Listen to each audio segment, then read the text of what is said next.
राधा और कृष्ण, एक दिव्य परिचय। बरसाना की गलियों में राधा का जन्म हुआ। वो एक साधारण ग्वालिन थीं, लेकिन उनकी आंखों में एक अलौकिक चमक थी। गोकुल में नंद बाबा और यशोदा मैया के घर कृष्ण ने जन्म लिया। उनकी मुस्कान में ही सारा संसार समाया हुआ था। एक दिन गोकुल के पास यमुना नदी के किनारे दोनों का पहली बार मिलन हुआ। कृष्ण की बांसुरी की धुन सुनकर राधा मंत्रमुग्ध हो गई। उनकी नजरें मिली और एक अनोखा रिश्ता बन गया। यह एक दिव्य प्रेम की शुरुआत थी।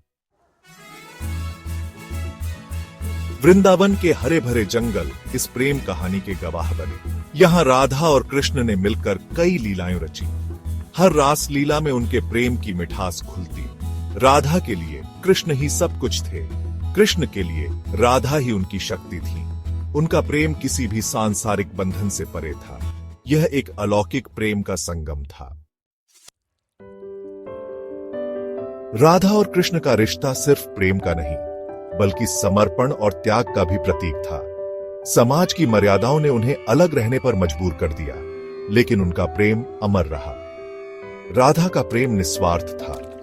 उन्होंने कृष्ण को हमेशा अपना धर्म निभाने के लिए प्रेरित किया।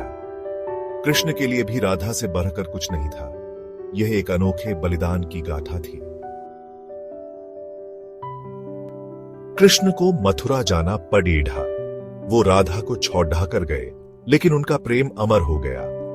राधा कृष्ण की याद में जी उठी। उनका प्रेम आज भी भक्तों के दिलों में जिंदा है।